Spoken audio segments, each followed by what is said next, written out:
What up, boys? Saturday, October, I don't know what today is, 12th, something like that, middle of October anyway. We got out here this morning and loaded up their new hotness right there, badass trailer pod. And it's still early in the morning. We're trying to get a good jump on the day. I'm just along for the ride today.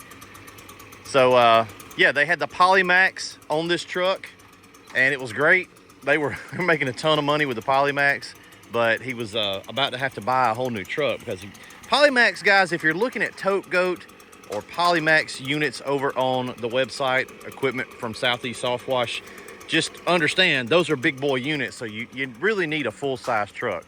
You can make it work on that, but it's not ideal, especially the Tote Goat, because you got all that water capacity. If you're in an F-250, you know, 2500, something like that, you'd be fine. But if you're in this size, right, this is more Poly Pro territory. So I said, hey, you know what? Let's do you a trailer pod, because he already had this trailer. He bought this trailer from us. We had an extra trailer back at the first of the summer. We used to build trailers like that. We'd get the trailer in, we'd do all the welding. We didn't do anything to that trailer. We had a few extra ones. And he bought it from us and had the old mini skid on that trailer. So I was like, hey, give me a trailer. I'll clean it up, Raptor line it for you, and we'll build you out a trailer pod. So first maiden voyage, first job with the trailer pod. What do you think about that? Shit.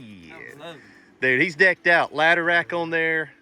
So he's got the, yeah, he's, look at it, look, you're like an ice cream man. But this is great because I hate jugs rolling around. You're always worried about them falling over and spilling on, you know. So we got the chemical jug holder, blend manifold, super pumps in here. In our new, this is a new product from us, the pump pod. You can get this as a standalone item, guys, or on a piece of equipment, is obviously. That's going to be running over there. That's a Sweet 16 super pump, blend manifold up here to control the blending for that. Got this on-off switch here, charge port. So it's just a nice enclosure. Surfactant tank, 8 gallon a minute, fuel cell for the 8 gallon a minute. So all of his working items are driver side, which allows it to put all the hose reels passenger side or curb side. Smart stream back here. We'll talk about that in a second, but he's got his smart stream, remote control downstream injection. So that's it. I like this location right up under the ladder rack. Coming up to the front again, it's just so much easier because you can pull in and everything you need is right here. We've got soft wash hose for the Sweet 16, 3/4 inch on an 18 inch, real big deal. So 3/4 inch internals, 18 inch platform, loaded up with hose with a red gun. We've got his feed hose on a stack kit here. So this is an electric real deal for his pressure line. I had one electric out there in the shed, the storage shed, so we used it. And then his regular real deal for the feed line there. You can see the button right there. And then this one is a little bit special. So this is another real big deal, which is a 3/4 inch internal manifold, 18 inch platform, and 3/4 hose again, but this is running a special gizmo back there. Now don't pay no attention to the sticker. That's the only sticker I had, but that is not a correct sticker. That is a sticker for the regular Sweet 16, but this is the Super Pump XR. We've built about a dozen of those as prototypes. It is not available yet on the website. Probably early next spring, the XR will be a thing. But we're just out here running it, playing around. It is a badass. It's 20 gallons a minute, 36 volts. Okay.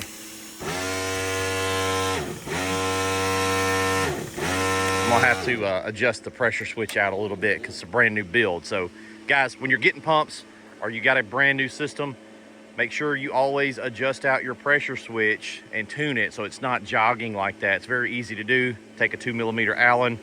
I keep one in my wallet and adjust that. And that goes for any pumps, not just super pumps. If you guys are buying Remcos, Delavans, whatever they are, if they're electric, there will be an adjustment on there from the manufacturer. So follow manufacturer's guidelines, make sure you set them up correctly. Number one cause of death of electric pumps, or really any pump, is people don't set them up right. and then they have problems because they don't know what the hell they're doing. Or we've seen some pretty crazy stuff. They wire it up on like speaker wire, little bitty wire, wrong switches, all kind of stuff. So make sure you set all that. We'll tune that, get it running smoothly. There's this downstream injector right there. The injector itself, we like to put those on quick connect so you can get it off quick and easy if you need to. This is water tank, so everything from the back to here is water, all that under there. So the cool thing about the trailer pod is it is the system and it is the tanks as well, which is really cool. First time you saw one, you're like, where are the tanks? Yeah. You don't know what you're looking at. It's like, oh, the tanks are the system. And then his SH is up here. He's got a lid access right there for that. Easy to get to the soap tank to fill it up. Yeah, 200 gallons of water, 100 gallons of SH. Trailer pod, I really ain't nothing you can't clean with trailer pod. This a bad bitch right here. And this is the first job with the trailer pod. So Parker is up on the roof. This is an easy little ranch, one story. It ain't steep. And we're out here in the woods. Beautiful. This is what I love about living in the South, Central Alabama, Central Georgia. Mississippi's the same way. Tennessee. It's beautiful land out here, guys. If you guys live up north or you've never been, it's rolling hills. We're in kind of southern Appalachia area, so we got these rolling foothills. I love it. Problem is, he got a big old tree and it's overhanging his big old roof. So what we're gonna do today is, they're doing some soft washing on the siding, different things. I think they're gonna come back and clean the driveway here at some point. But the big project today is moss removal. So first step, we're gonna blow it off. Got the leaf blower up there, backpack blower. We could actually do that with the 8 gallon a minute and the damn ball valve. If you don't have a leaf blower, you can use this right here. It'll blow all that debris off. Once we get that debris off, we're gonna go up to a 6% setting. Okay, see all this? We can clean all this on about a 1.5, okay?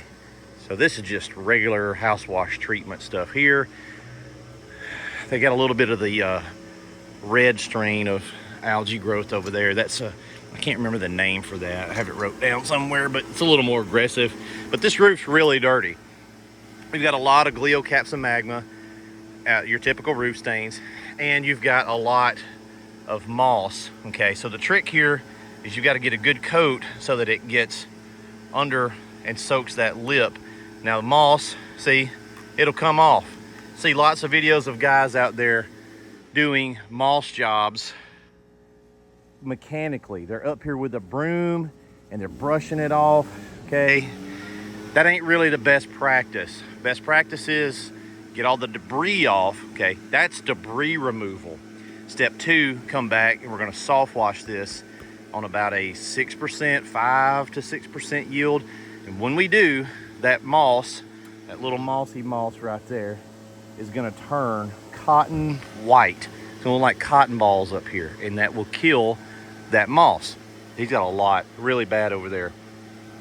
Once it does, we're gonna give it some time, couple of months, and you gotta inform your customers of that. Say, hey, check it out, you're gonna have to wait about, I always like to overshoot the wait time, 60 days or so, and the next good heavy rain that we get, it'll knock it off, and we'll let Mother Nature do her part, and they'll have a brand new looking roof. It will take care of the moss. So that's how you do it. Easy to do. We can shoot all that from the ground, obviously, no problem. We can shoot over this house, no problem. So we'll get it blowed off and do the house wash part, do the soft wash part. But guys, understand, debris removal, that's its own thing. So you got to charge for that. Do it safely.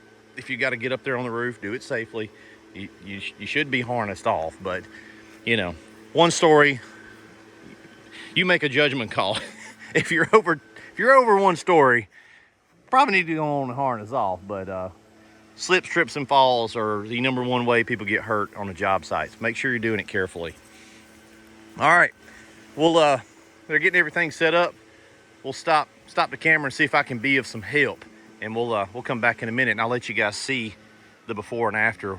When we leave today, still gonna be moss up there, but it'll be dead moss, and the customer will be on the road to getting all that taken care of. All right, we'll be right back. All right, we're about to roll out. been here about an hour and 15 minutes or so.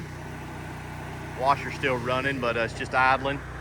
So yeah, we've cleaned the whole house, all that's good to go. And we've coated the roof, and as you guys can see, we are pretty close to cotton ball white.